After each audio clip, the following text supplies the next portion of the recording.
안녕하세요. 반갑습니다. 형제님 말씀대로 연일 날씨가 굉장히 덥습니다. 예전에는 30도만 넘으면 덥다고 그랬는데 지금은 35도는 기본인 것 같아요. 그래도 그 찬송가 가사 있죠. 이 또한 지나가리라. 지나갈 것입니다. 요한계시록을 오늘도 보도록 하겠습니다. 요한계시록의 기록 목적과도 같은 그런 말씀 구절이 있어요. 요한계시록 1장 3절입니다.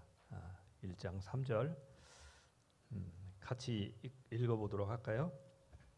시작. 이 예언의 말씀을 읽는 자와 듣는 자와 그 가운데 기록한 것을 지키는 자는 복이 있나니 때가 가까움이라. 누가 복이 있다고 그랬어요? 읽는 자, 듣는 자, 그 가운데 기록한 것을 지키는 자, 이렇게 써 있습니다. 하나님의 말씀인 성경은 복음이죠. 복음이죠. 요한계시록 또한 복음입니다. 반드시 속히 되어질 그날 그 이루어질 일들을 하나님께서 나타내 주시고 또 이 땅의 진정한 통치자가 누구냐, 왕이 누구냐, 이제 그분이 오셔서 모든 것을 평정하실 말세의 심판주로 오실 우리 주 예수 그리스도를 나타내주는 선언하는 복음이죠. 뿐만 아니라 당시에 그 많은 핍박 가운데 살던 그런 그리스도인들에게는 예수님이 다시 오심이 그렇게 기다려졌잖아요.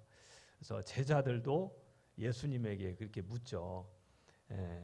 그날이 언제 옵니까? 그 나라가 언제 임합니까? 이렇게 표현했는데 마치 그에 대한 답 같은 이 요한계시록입니다.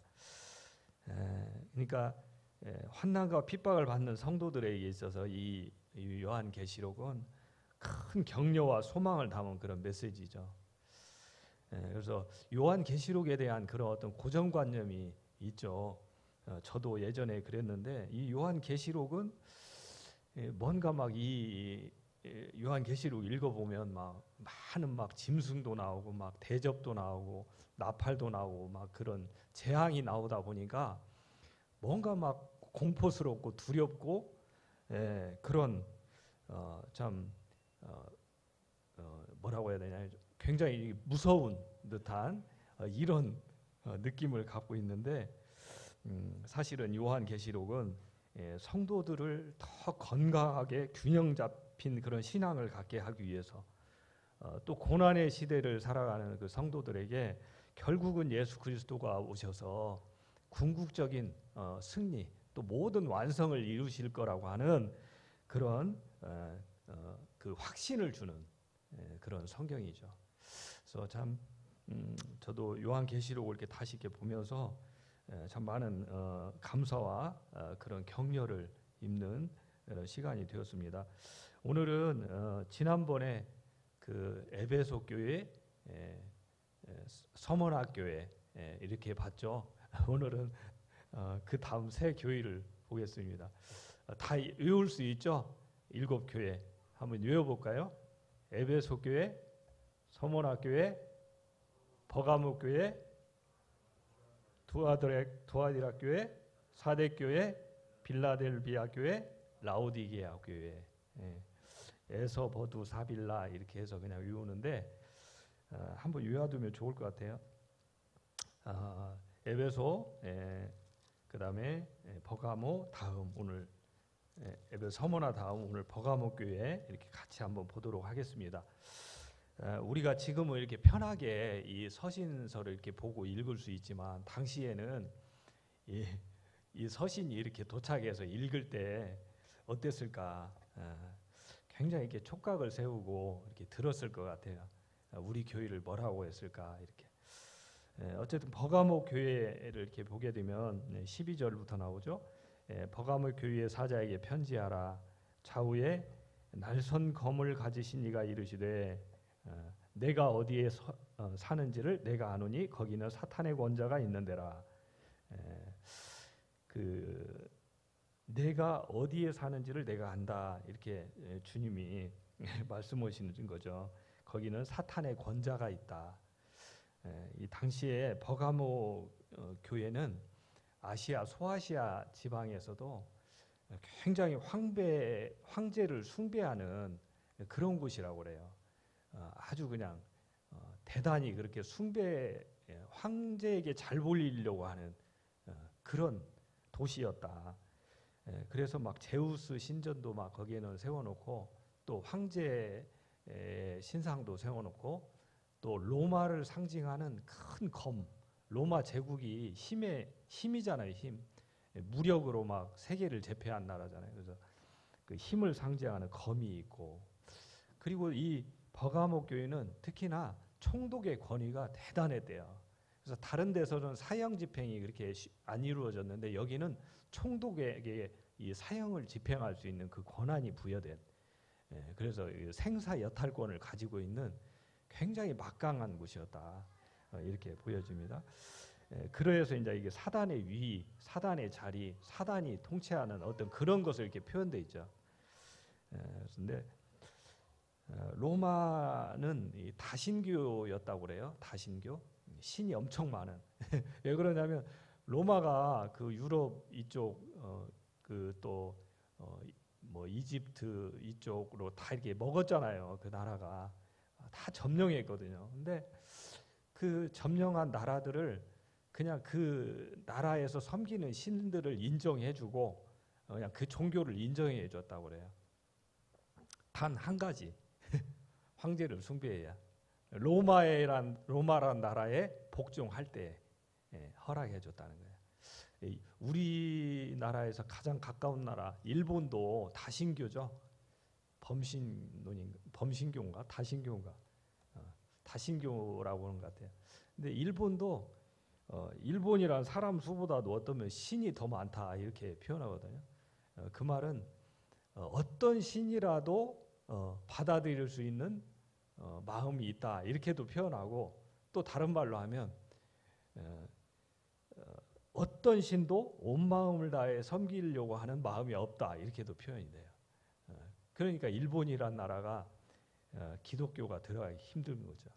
유일신 받아들이지 않잖아요. 근데 어쨌든 이 일본이란 나라도 그 특정한 종교에 매이지 않고 오직 그 일본도 예전에 보면 신사 참배 이런 걸 강요했잖아요.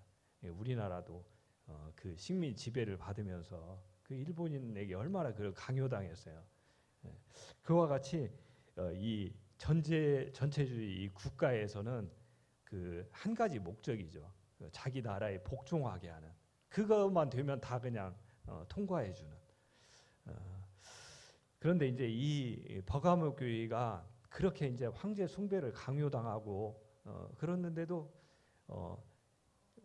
그 교회가 거기에 막 이렇게 안 끌려다니잖아요. 근데 특히나 이 버가모 교회에서 누가 이 황제 숭배를 안 하고 거기에 굴복하지 않은 한 사람이 지목이 돼서 여기 나와요. 누구죠? 안디바. 안디바가 나오죠. 13절에 보면 하반절에 그죠? 그 사탄의 권자가 있는 데라 내가 내 이름을 굳게 잡아서 내 충성된 증인 안디바가 너희 가운데고 사탄이 사는 곳에서 죽임을 당할 때에도 나를 믿는 믿음을 저버리지 아니하였도다. 이 안디바가 나오죠. 안디바가 누구인지 분명하지는 않지만 이때 당시에 정말 이 어두운 이 시대에 하나님의 이 마음을 이렇게 시원케 했을 거라는 그런 분으로 여기서 예수님이 이 안디바를 거명을 하게 돼요. 그러면서 예수님이 자신을 좌우에 날선검을 가진 이 이렇게 표현을 하거든요. 그 말은 로마가 아무리 대단해도 그 나라가 사람을 잡아 죽여도 결국에 사람의 생명은 하나님께 있다, 나에게 있다, 이 뜻을 나타내 주는 것 같은 이런 표현을 쓰게 됩니다. 그러면서도 이 버가모 교회를 예수님께서 한 두어 가지 책망을 하셔요. 그게 뭐냐면 발람의 교훈과 니골라당의 교훈이라고 하는데, 그 버가모 교회가 참 그런 아까 말한 대로 황제 숭배를 거절하고 막 이런 거 참 잘하는 것 같은데, 안타깝게도 이 발람이라는 사람의 교훈을 쫓아갔다, 이런 표현이 있어요. 발람, 이 사람이 민수기에도 나오죠. 민수기에 등장하거든요. 근데 여기서 또 등장해요. 요한계시록에서도 발람이라는 사람이 하여튼 뭔가 큰 잘못을 한 것 같아. 근데 이 민수기에서도 그 부분만 이렇게 보면은 발람이 뭔 잘못을 했지? 잘 몰라요. 그만큼 교묘해요, 발람이. 이스라엘이란 나라를 하나님의 이름으로 축복해 준 것 같은데 사실은 안 그랬거든요. 나중에 가서 이 발람이 한 행동들을 읽어보면 결국에는 이스라엘 백성을 그 이방 모압 여인들 쫓아가서 그들과 행음하게 하고, 하여튼 이방 것들 쫓아가게 하는데 교묘하게 마치 올무를 갖다 놓은 것처럼, 올무가 표시가 안 나잖아요. 근데 그 덫에 걸리는 것처럼 이스라엘 백성이 거기에 꼼짝 못하고 걸려들었죠. 그래서 24,000명이 결국 연병으로 죽게 되는 그런 엄청난 일을 이 발람이 저지르거든요. 근데 결국 그러니까 이 발람이 한 게 뭐냐면 이 세속의 세상 것 쫓아가도록, 그것 정말 좋은 것처럼 이렇게 쫓아가도록 결국엔 교회를 그렇게 만들었던 거예요. 그러니까 이 발람은 결국 이스라엘 백성 성도들의 그런 신앙을 무너뜨리는 그런 역할을 하는 거죠.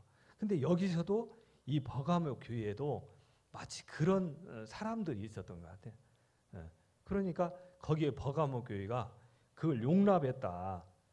이걸 책망하시는 거예요, 주님께서. 교회의 이렇게 역사 가운데 이렇게 보면 수많은 핍박과 유혹들이 있었잖아요. 근데 그 유혹들보다도 더 무서웠던 게 뭐냐면 이 세상과 타협하게 만들었던 거.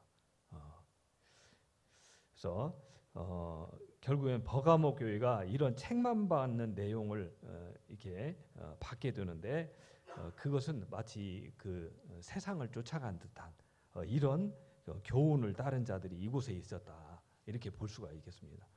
또 다음에 이제 두아디라 교회가 나와요. 두아디라 교회.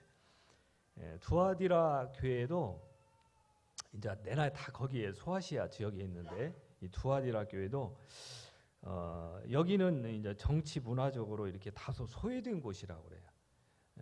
그래서 오히려 그런 것을 보충하기 위해서 이 두아디라 교회는 그 금속을 다루는 재련, 또 그 다음에 직물 그 업종이 발달했대요. 그러니까 우리가 그 보면은 그 아주 잘 아는 그 성경에 나오는 두아디라 성에 사는 자주장사 그 루디아 있죠. 루디아가 옷감 장사잖아요. 그러니까 여기 출신이라고 보는 거예요. 그러니까 거기에는 이 옷감, 직물, 이 재련업 이런 게 굉장히 발달했다는 거예요. 그러니까 잘 사는 거죠. 그래서 이 두아디라 교회를 보면 그 우리가 처음에 봤던 에베소 교회하고는 완전 달라요. 에베소 교회는 그들이 이렇게 사랑에 대해서는 좀 식었어요. 근데 철저하게 교리적인 부분에서는 아주 분별을 잘해서 거기에 이단이 못 들어오게 했거든요. 근데 이 두아디라 교회는 거꾸로 그래. 거꾸로. 오히려 이 행위로 드러나는 이런 사랑과 뭐 실천 이런 것들은 정말 잘했는데, 뭘 못했냐면 이런 신앙적 분별력 이 약해가지고 이 이단을 받아들이게 되는, 용납하게 되는 이런 모습을 띠게 돼요. 그래서 그 두아디라 교회를 이렇게 보면 19절 제가 한번 읽어드릴게요. 19절을 보면 내가 내 사업과 사랑과 믿음과 섬김과 인내를 아노니 내 나중 행위가 처음 것보다 많도다. 정말 그런 걸 잘했죠. 그러나 내게 책망할 일이 있노라. 자칭 선지자라 하는 여자 이세벨을 내가 용납함이니 그가 내 종들을 가르쳐 꿰어 행음하게 하고 우상의 제물을 먹게 하는도다. 그죠? 여기 이렇게 나오죠. 이세벨이라는 여자가 또 여기서 등장해요. 실제로 이세벨이 이 두아디라 교회에 있었던 이세벨이란 여자냐 아니냐 여기에 조금 의견이 있는데 어쨌든 그곳에 꼭 같은 이세벨은 없었더라도 이세벨과 같은 행동을 했던 여자가 있었을 것이다. 이렇게 다들 여기에 동의를 하죠. 이세벨을 용납했다. 이세벨이라는 이 여자도 예전에 나왔었죠. 예전에 나오죠. 그 이세벨이 누구냐면 그 예전에 다윗의 나라 다윗까지 솔로몬까지는 이스라엘이란 나라가 한 왕국이었잖아요. 한 왕국이었었거든요. 근데 솔로몬 통치 다음 솔로몬의 아들 때에 북이스라엘과 남유다로 나눠져요. 우리나라 이렇게 북과 남으로 나눠지듯이 이게 나눠지게 되거든요. 근데 이 북쪽 이스라엘, 남쪽 유다 이렇게 하는데 북이스라엘이라는 나라에 그 아합 왕이라고 있었어요. 아합 왕. 근데 이 아합 왕의 아내가 바로 이 이세벨이에요. 이세벨. 근데 이 이세벨은 이방 여자예요. 저기 시돈이라는 곳의 공주인데 거기는 완전 우상을 섬기는 곳인데 어떻게 거기서 이쪽으로 와가지고 시집 와가지고 아합 왕의 아내가 된 거예요. 이세벨이 아주 이 성경을 읽어보면 아주 간교한 여자예요. 이세벨이. 결국에는 그 이방의 신들을 그대로 자기가 다 가지고 와가지고 이 북이스라엘에다 다 퍼뜨려요. 이게 북이스라엘 그냥 바알 숭배하고 난리가 나죠. 그래서 그 남편 뭐 아합도 꼼짝 못했을 거 아니에요. 결국 이 이세벨은 정말 간교하게 그렇게 그 자기가 주도권을 가지고 그 북이스라엘을 아주 이렇게 그 우상 숭배에 빠지게 한 이 여자거든요. 그래서 이게 성경을 보면 나봇의 포도원이라는 그 부분이 나오는데 읽어보면 참 흥미로운데 이 여자가 얼마나 간교한지 거기에 들어있어요. 근데 거기서 그친 게 아니고 이 이세벨의 딸이 한 명 있었거든요. 딸이 아달랴라고 있어요. 아달랴. 이름이 별로 안 좋잖아요. 아달랴. 근데 이 아달랴가 또 남쪽 유다 땅에 그 여호람 왕이 있는데 그 왕의 아내로 들어와요. 또 결혼 잘해야 되는데 여호람의 아내로 들어와가지고 이제 이 아달랴가 그 엄마의 그 딸이네. 어떤 면에서 더했어요. 굉장히 아주 흉측한 여자죠. 그래서 남유다는 그 다윗의 계보를 쭉 이어서 이렇게 왕이 나오게 되는데 이 아달랴 때문에 큰 위기를 한번 맞게 돼요. 아달랴 때문에 이 다윗의 계보가 끊어질 뻔한 위험에 처하게 돼요. 왜냐하면 이 아달랴가 그 다윗 왕가의 족속을 싹 죽일 때가 있었어요. 다 죽여요. 근데 딱 한 명만 살아남죠. 누구죠? 요아스. 한 명만 살아남는데 그 요아스를 통해서 그 다윗의 계보가 계속 이어졌어요. 다윗의 계보가 끊기면 어떻게 되죠?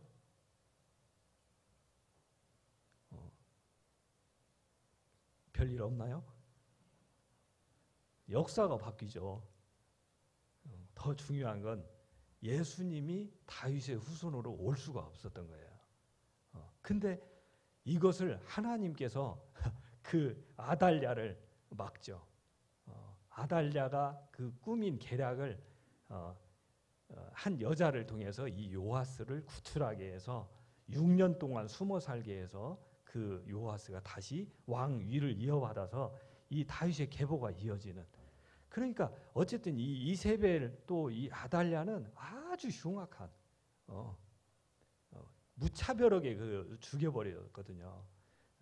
근데 어쨌든 이걸 보면 참 신기해요. 하나님께서는 하나님께서 이 다윗 왕가를 보호해 주신 거예요. 그러니까 구약 시대 때 약속했던 다윗의 자손에서 예수님이 나실 거라고 하신 그 약속을 하나님이 지키셔요. 하나님 지키셔요. 그래서 결국엔 이 아달랴가 나중에 이제 죽게 되고 이 다윗의 계보가 이어지는데, 어쨌든 아까 말했던 이 이세벨 같은 여자가 여기 이 두아디라 교회에서도 있었다. 그러니까 굉장히 말빨도 있고 그랬던 것 같아요. 뭔가 이 사업을 크게 하면서, 그러니까 그 교회 안에서 그 여자로서 막 그 장부같이 막 휘어잡고 좀 뭔가 이게 말빨이 있고 막 그랬던 것 같아요. 그러니까 여기에 휘말려 들어간 거예요. 여기 휘말린 거예요. 그 학자들은 그 당시에 이런 상업의 이런 조합들이 있었는데, 아까 말했던 금속이라든지 이런 옷감 장사 이런 걸 하면 상업 조합을 만들어서 운영했는데 거기에 이세벨이 있었을 것이다. 그러니까 그 조합을 하면서 거기에 성도들 끌어들여서 그렇게 부유하게 살게 해준다는 그런 조건을 가지고 성도들을 꼬드겨서 그렇게 했을 것이다라는 거예요. 그러니까 이 두아디라 교회가 책망받는 이유는 여기에 써 있어요. 용납했다, 이런 내용이 있어요. 용납했다. 그러니까 교회에는 언제든지 그런 사람들이 있을 수가 있죠. 교회는 완벽한 곳이 아니기 때문에. 그런데 그런 사람들이 들어와서 교회에 있는데 그것을 용납했다는 데 대해 주님은 이 부분을 책망을 하시는 거예요.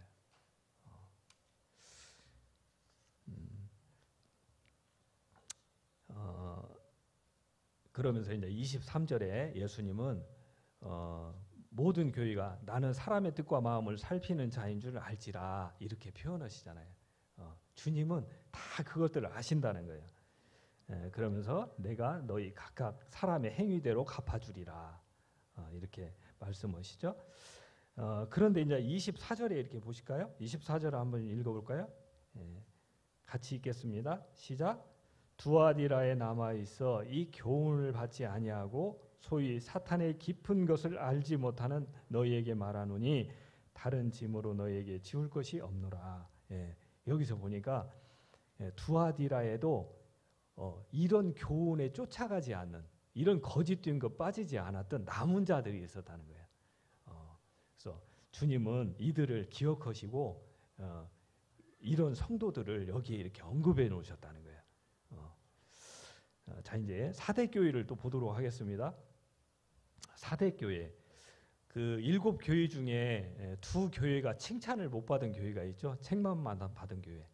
어디죠? 사대교회하고 라오디게아 교회, 이렇게 칭찬을 듣지 못한 교회가 2교회가 나옵니다. 그래서 이 사대교회는 이게 주님의 성품을 볼 때 좀 이게 쉽게 이해가 안 가는 부분이 있어요. 왜냐하면 주님은 어떤 거라도 잘한 것이 있으면 그걸 칭찬해 주시는 분인데 이 사대교회는 칭찬을 하나도 안 해주거든요.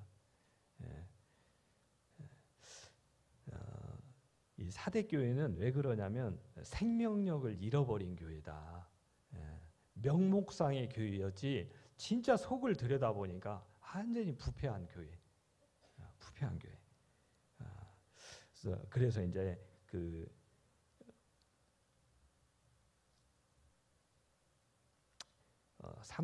사대교회, 제가 잠깐 읽어드릴게요. 사대교회의 사자에게 편지하라. 하나님의 7 영과 7 별을 가지신 이가 이르시되 내가 내 행위를 아노니 내가 살았다 하는 이름을 가졌으나 죽은 자로다.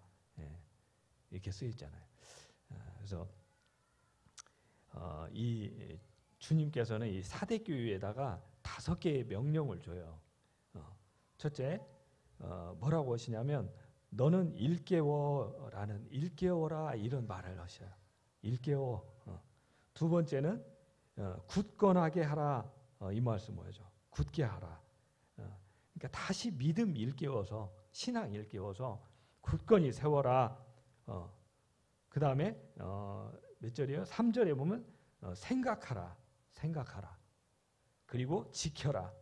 그리고 회개하라. 이렇게 5가지의 동사를 이 교회에 주셔요. 그래서 다시금 너희의 신앙을 돌이켜서 회복해서 굳게 해서 일으켜 나올 것을 주님은 명령하셔요. 이 교회에도 그러나 이 믿음을 가지고 있었던 사람들이 있다. 흰 옷 입고 있는 사람들을 이렇게 표현하시면서 그런 교회라 할지라도 이 믿음을 더럽히지 않은 그런 사람들이 있다는 것을 또 이렇게 희망의 말씀을 쓰시죠. 그래서 이들이 마치 불씨와 같이 이 사대교회가 다시금 믿음을 회복할 수 있도록 하는 이렇게 짧게 이제 제가 이게 7교회를 이렇게 보게 될 건데 어쨌든 사대교회까지 이렇게 보게 되면 이 오늘 본 교회들의 모습 속에는 한 가지 공통점이 있어요. 공통점이 뭐냐면 교회가 정말 어려워지는 이유는 외부의 어떤 극심한 환난과 핍박과 이런 것 때문에 어려워지는 게 아니라는 거예요. 예전에 그 이스라엘 백성들이 그 광야 사막을 지날 때에도 정작 그들이 정말 어려웠던 이유는 그 사막의 그 척박한 환경이 아니었거든요. 그들이 어려웠던 것은 오히려 그 이방 것들을 쫓아가는 그 세상 것들을 바라보는 그런 것들 쫓아가고 부러워하고 그런 것에 마음을 뺏겨가지고 오히려 하나님을 불신앙하고 그러한 속에서 이들이 믿음이 완전히 파산했거든요. 그래서 하나님께서는 결국 이들의 그런 신앙의 태도 때문에 이들이 징계를 받잖아요. 그러니까 외부적인 어떤 핍박과 그런 어려움이 아니었다. 그러니까 여기에 7교회들 중에서도 이렇게 보면 어려워진 교회들은 그런 핍박이 아니라 결국은 그 이방 신을 쫓아가는 우상적인 세상의 것과 벗삼을 때 일어나는 그런 세상의 부유한 것, 그 사치스러운 것, 그런 향락, 그런 쾌락 이런 것 쫓아갔을 때 교회가 정말 어려워지게 되는 모습을 보게 돼요. 그러니까 이게 사단의 계략이죠. 사단의 계략인 거예요. 그러니까 그것을 교묘하게 부추겼던 게 거짓 선지자들이었고, 그래서 그 로마의 그 콘스탄틴 황제가 그 로마를 기독교 국교로 이렇게 만들잖아요. 그래서 그 이전까지는 그 기독교 그러니까 하나님을 믿는 성도들이 핍박을 피해서 다 굴로 막 동굴로 산으로 피해서 들어가서 그 믿음과 신앙을 지켰는데 이 콘스탄틴 황제가 로마를 국교로 삼아 보니까 이제는 이 핍박이 사라지니까 교회가 다 세상으로 올라왔다는 거예요.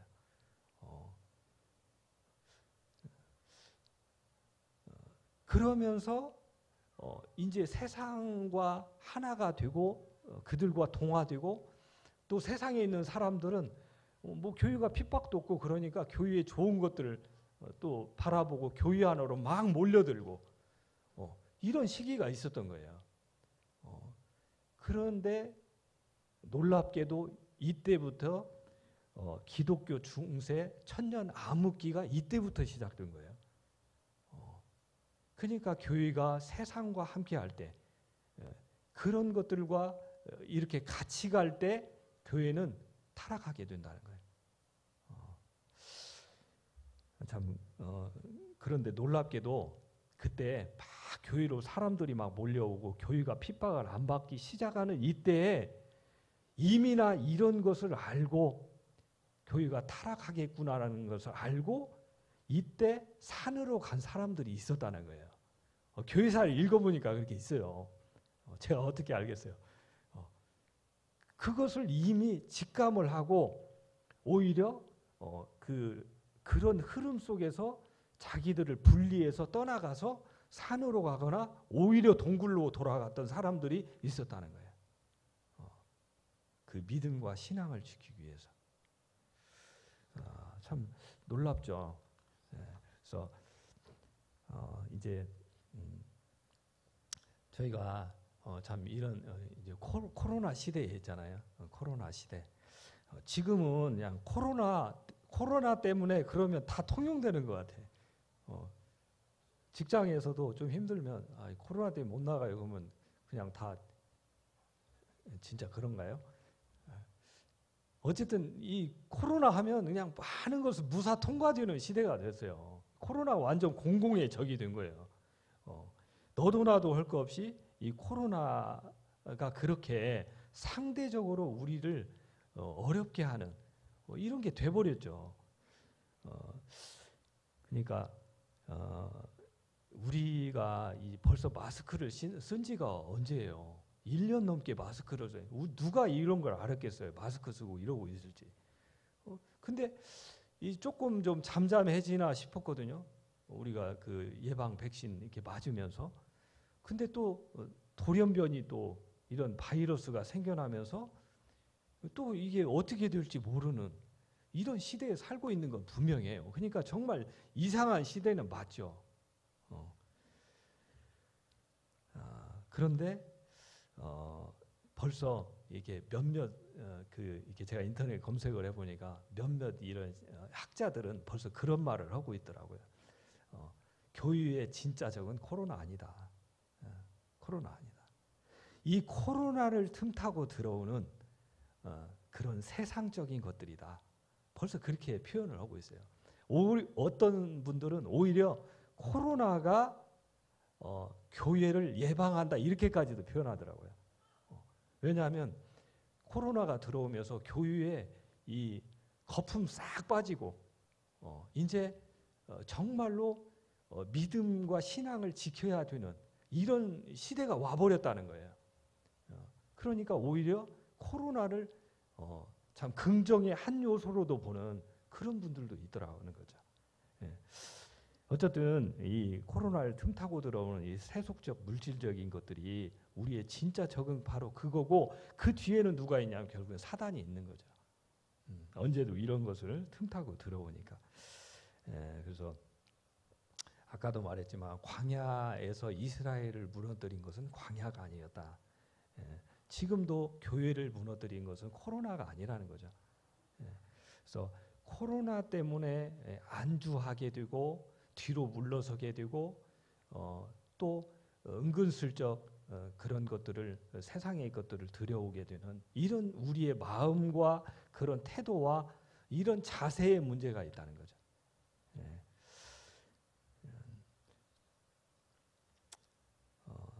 그러면 이제 우리가 이런 시대에 더 경건함으로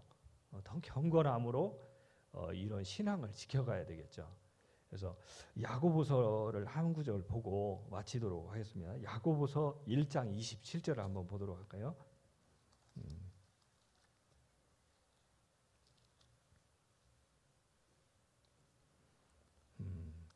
여기에 경건에 대해서 이렇게 나오는데 야고보서 1장 27절 같이 한번 읽도록 하겠습니다.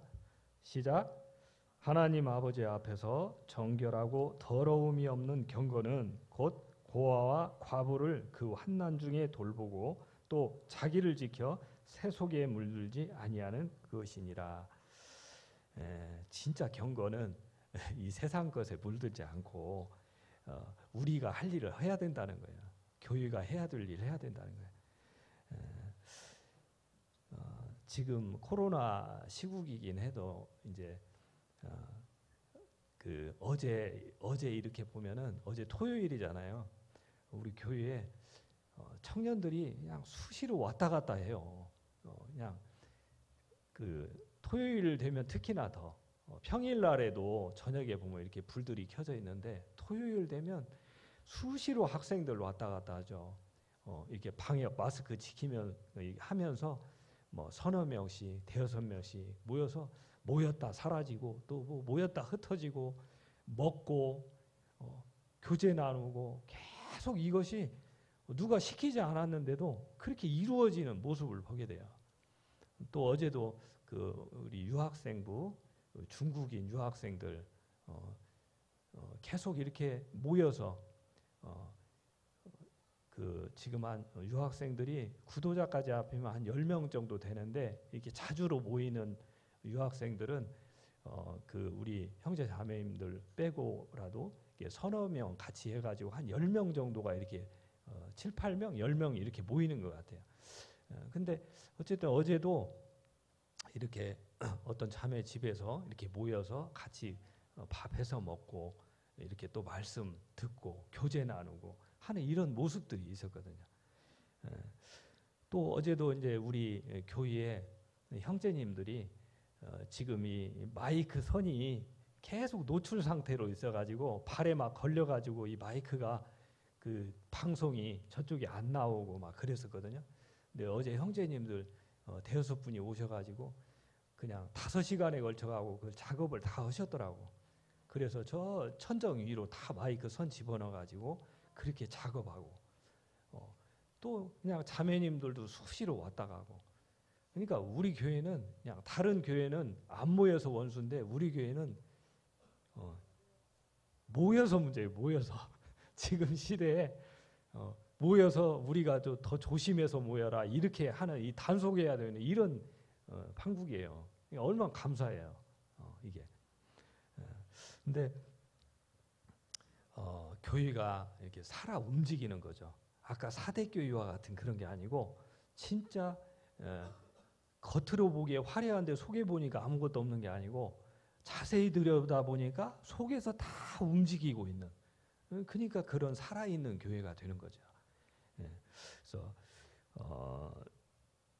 정말 이런 모습들 그러니까 계속해서 이 세속의 것들이 들여오지 않을 수 있는 이유가 뭐냐? 그것은 이렇게 계속해서 주님의 교회가 교회로서의 역할을 할 때 세속의 것들도 들어오지 않고 또 교회는 교회다운 모습으로 계속해서 가는 거죠. 그러니까 세상에 물들지 않는 거죠. 그래서 이 시점에서 정말 우리가 진짜 경계해야 될 것이 무엇이냐에 대해서 우리가 오늘 이 말씀을 통해서 또 배우게 되고 또 참된 경건이 무엇인지 그냥 조용히 말씀이 있고 뭐 그것도 경건이 될 수가 있지만 더 이렇게 그 인도함 따라 이런 것들을 충실히 해나갈 때 또 이게 참된 경건이라는 것을 우리가 이렇게 배우게 됩니다. 기도하고 마치도록 하겠습니다. 아버지 하나님 감사합니다. 참 계속해서 참 초대 그 교회들을 통해서 저희들이 주님의 그 음성을 듣고 묵상을 하게 됩니다. 저희 온골 송천교회에도 참된 신앙, 경건, 또 이 세속에 물들지 않는 이러한 모습으로서 계속해서 이 믿음을 지켜가고 더 성숙해져가는 그런 교회가 될 수 있도록 축복해 주시옵소서. 이 코로나 시기에도 믿음이 뒤로 물러서는 게 아니라 오히려 더 단단한 열매로 내실을 기하는 더 굳건히 다져지는 그런 교회가 되고 그런 우리의 신앙이 될 수 있도록 하나님 축복해 주시옵소서. 모든 시간에 감사를 드립니다. 예수님의 이름으로 감사하며 기도하옵나이다. 아멘.